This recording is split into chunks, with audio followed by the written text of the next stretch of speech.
அஸ்ஸலாமு அலைக்கும் வரஹ்மத்துல்லாஹி தஆலா வபரகாத்துஹு. பிஸ்மில்லாஹிர் ரஹ்மானிர் ரஹீம்.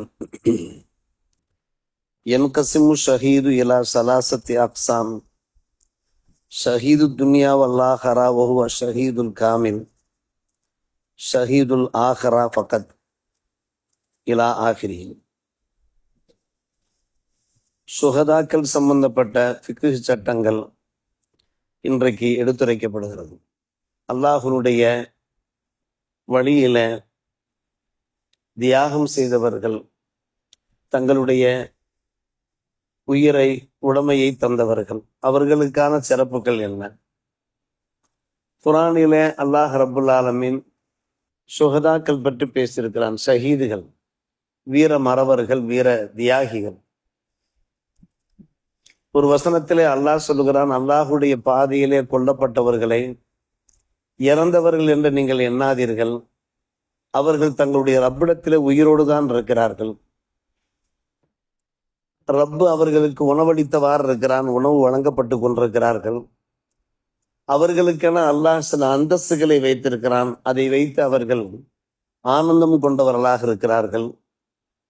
அவர்களுக்கு பின்னாலே யார் இறக்கப் போகிறார்களோ அவர்கள் அடையாத பாக்கியங்களை அடைந்ததன் பேரிலே அவர்கள் நற்செய்தியை பெற்றவாறு இருக்கிறார்கள். அவர்களுக்கு எந்த ஒரு பயமும் இல்லை, அவர்கள் கவலைப்பட போவதும் இல்லை என்று அல்லாஹ் சுஹதாக்களை பற்றி பேசுகிறார்.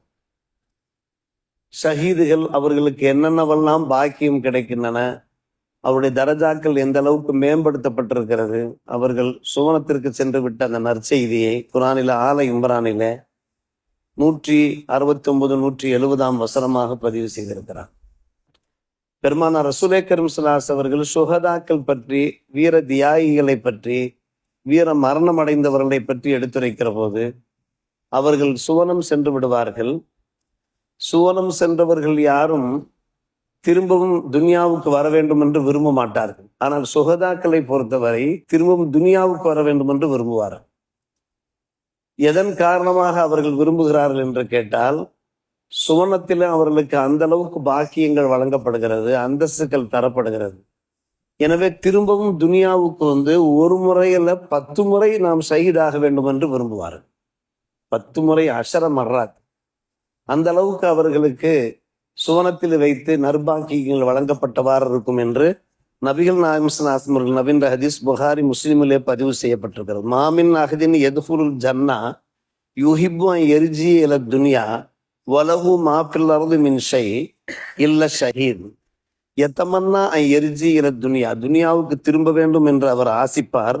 யுப்தல 10 மர்ராத்தின், இன்னும் ஒரு 10 முறையாவது தாம் ஷஹீதாக்கப்பட வேண்டும் என்று விரும்புவார். லிமா யரா மினல் கராமா, சொர்க்கத்திலே அவருக்கு கிடைக்கின்ற அந்த சங்கையை பார்த்து, மதிப்பு மரியாதையை பார்த்து என்று நபிகள் நாயகம் ஸல்லல்லாஹு அலைஹி வஸல்லம் எடுத்துரைக்கிறார். ஆச்சரியமான ஒரு விஷயம். ஒருவர் ஷஹீதாக விரும்புவதே ஒரு ஆச்சரியமான விஷயம். காரணம், ஷஹீத் என்பது சாதாரணமான ஒரு விஷயம் அல்ல. எதிரிகளை எதிர்த்து போராடுகிற போது போர் ஆயுதங்களை கையிலே வைத்தவாறு எதிரிகளும் போர் ஆயுதங்களை கையிலே வைத்து தாக்குவார்கள். பயங்கரமான அந்த விழுப்புண்களை, பயங்கர காயங்களை நாம் ஏற்க வேண்டிய நிலை உண்டாகும். தாக்கப்படுவோம், குத்தப்படுவோம், அதன் காரணமாக உயிர் பிரியும். இதை யார் விரும்புவா? ஆனால் சுஹதாக்கள் அல்லாஹுடைய பாதையிலே அவ்வாறு வீர மரணம் அடைய வேண்டும் என்று விரும்பினார்கள். இந்த ஷஹீதுகள் சொர்க்கத்திற்கு சென்றதற்கு பின்னாலே மறுபடியும் துனியாவுக்கு ஒரு 10 முறை ஷஹீதாக வேண்டும் என்று விரும்புகிறார்கள் என்றால் அவருடைய ஈமான் அவ்வளவு ஆழமான, ஒரு அழுத்தமான, ஒரு பரிபூர்ணமான ஈமானாக இருந்திருக்கிறது. இப்ப ஷஹீதுகளை 3 பிரிவினராக பிரிக்கிறார். அதுல 2 பிரிவினர்களை நாம் இங்கே பேசலாம். ஷஹீது துன்யா வல் ஆஹிரா வ ஹுவ ஷஹீதுல் காமில். துன்யாவிலையும் அவர் ஷஹீது என்று போற்றப்படுவார், ஆகிரத்திலையும் அவர் ஷஹீத் என்று போற்றப்படுவார். முதலாம் அவர்தான் யார்? அல்லாஹுடைய பாதையிலே, அந்த அறவழியிலே போரிடக்கூடியவர். போரிட்டு ஷஹீதாகி விட்டார். சக்கராத்துல் ஹால் ஏற்பட்டு சற்று நேரம் கூட அவருக்கு நேரம் கிடைக்கவில்லை, அவகாசம் கிடைக்கவில்லை. அதே நிலையிலேயே அவர் இறந்து போகிறார். அவர்தான் ஷஹீத காமில் என்பார்கள், பரிபூர்ணமான ஷஹீத் என்பார்கள். இவருக்கு என்று ஒரு தனி அந்தஸ்தும் மதிப்பும் இருக்கிறது. இவரை என்ன செய்ய வேண்டியதில்லை, குளிப்பாட்ட வேண்டியதில்லை. ஷஹீதிலே குளிப்பாட்ட மாட்டார்கள். பெருமானார் ரசூலே கரீம் ஸல்லல்லாஹு அலைஹி வஸல்லம் காலகட்டத்திலையும் சரி, அதற்கு பின்னாலே பலஸ்தீன் போன்ற அந்த நாடுகளிலே ஷஹீதாகிறார்களே, அவர்களை குளிப்பாட்ட மாட்டார்கள். குளிப்பாட்டாமல் எந்த உடையோடு அவர்கள் மரணம் அடைந்தார்களோ அந்த உடையோடு அப்படியே அவர்கள் கஃனிடப்படுவார்கள். தொழுகை நடக்கும். உடம்பிலே அவர்கள் ஷஹீதாக்கப்படுகிறது இரத்த கரைகள் எல்லாம் இருக்கும். அந்த இரத்த கரைகளோடுவே அவர்கள் அடக்கம் செய்யப்படுவார்கள். ஆனால் அவருடைய கஃன் துணிகள் ஏற்கனவே உடம்பில் இருந்த அந்த கஃன் துணிகளோடு தேவைப்பட்டால் கொஞ்சம் கூடுதலாக கஃன் துணி சேர்த்து கொள்வார்கள்.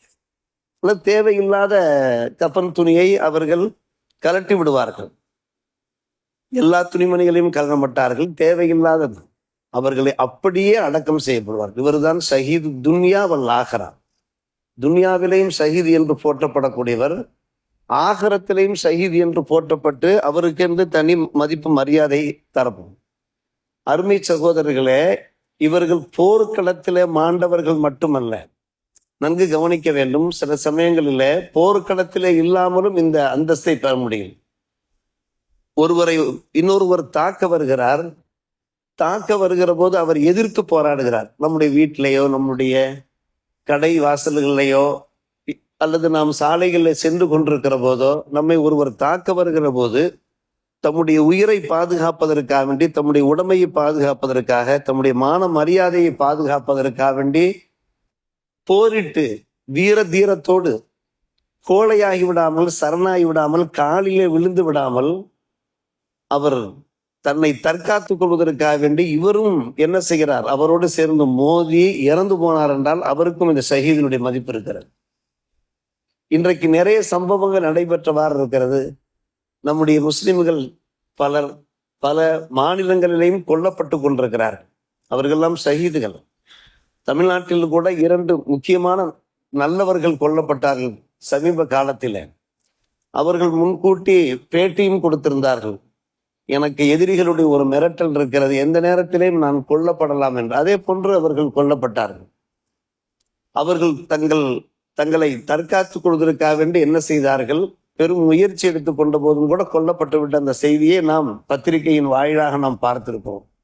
அதே போன்றுதான் வட மாநிலங்களிலே சில உலமாக்களே கொல்லப்பட்டார்கள். சாலைகளில் வைத்து கொல்லப்பட்டார்கள். காரணம், அவர்கள் சத்தியத்தை உறக்கச் சொல்வதற்காக வேண்டும், உண்மையை உறக்கச் சொல்வதற்காக வேண்டும். இஸ்லாத்தின் மீதும் முஸ்லிம்கள் மீதும் வேண்டாத பலியை சுமத்திய போது, அதற்கான விளக்கங்களை தந்த போது எதிரிகள் இவர்களை ஒரு சிம்ம சொப்பனமாக கருதி, இவர் இருந்தால்தான் இந்த உண்மையை இவர் எடுத்துரைத்துக் கொண்டிருப்பார் என்று என்ன செய்தார்கள், வெட்டி வீழ்த்தினார்கள். இவர்கள்லாம் இந்த ஷஹீத காமிலே சேர்ந்து விடுவார்கள். மாஷா அல்லாஹ். இது ஒரு முக்கியமான ஒரு விஷயம். அதே போன்று அடுத்த ஷஹீத் யார் என்று கேட்டால், மறுமையிலே மட்டும் அவர் ஷஹீத் என்கிற பெயர், இந்த உலகத்தில் அவர் ஷஹீத் என்கிற பெயரை பெறமாட்டார். இந்த உலகத்தில் அவர் ஷஹீத் என்கிற பெயரை பெறமாட்டார்.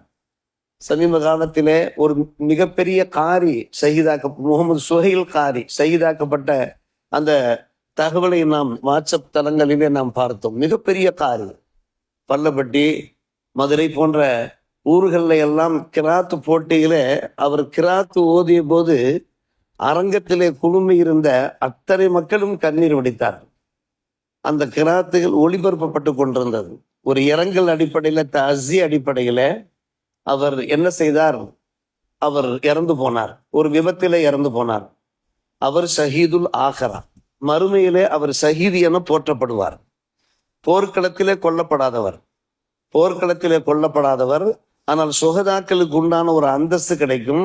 அந்த முதலாவது ஷஹீத் இருக்கிறார் அல்லவா, அதாவது அவர் அணிந்திருந்த அந்த துணிமணிகளோடு, ஆயுதங்களோடு, இரத்த கரைகளோடு அப்படியே நல்லடக்கம் செய்யப்படுவார் என்று அந்த அந்தஸ்துக்கு இவர்கள் வரமாட்டார்கள். இவர்கள் ஷஹீதுல் ஆஹிரா தான், ஷஹீது துன்யா கிடையாது. ஷஹீது துன்யா என்றால் நாம் எல்லோருக்கும் குளிப்பாட்டுவது போன்று அவர்களுக்கும் நாம் எந்த அளவுக்கு குளிப்பாட்ட முடியுமோ குளிப்பாட்ட வேண்டும். இந்த லிஸ்டில் சேரக்கூடியவர்கள் தான். சில பேர் தண்ணீரிலே மூழ்கி இறப்பது உண்டு. எதிர்பாராமல் தண்ணீரில் ஆழ்பட்டையில் சம்பவம் நடந்தது. அதே போன்று எதிர்பாராமல் ஃபயர் ஏற்பட்டு ஃபயரிலே எரிந்து விடுவது உண்டு.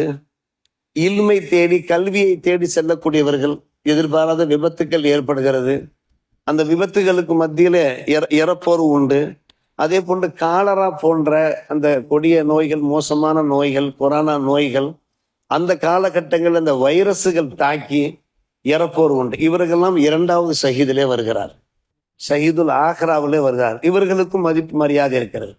ஆனால் இறக்கிற போது அவர்கள் நல்ல மூமின்களாக இருந்திருக்க வேண்டும், அவர்கள் தொழுகையாளிகளாக இருந்திருக்க வேண்டும், இறை அச்சம் உள்ளவர்களாக இருந்திருக்க வேண்டும்.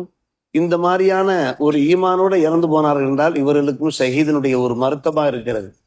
இன்றைக்கு நடப்பு காலத்திலே பார்த்தோம் என்றால் எத்தனையோ நல்லவர்கள் கொல்லப்படுகிறார். காஷ்மீரிலே பாருங்கள், மிகப்பெரிய அநியாயம். சமீபத்திலே நிறைய முஸ்லிம்கள் கொல்லப்பட்டிருக்கிறார்கள்.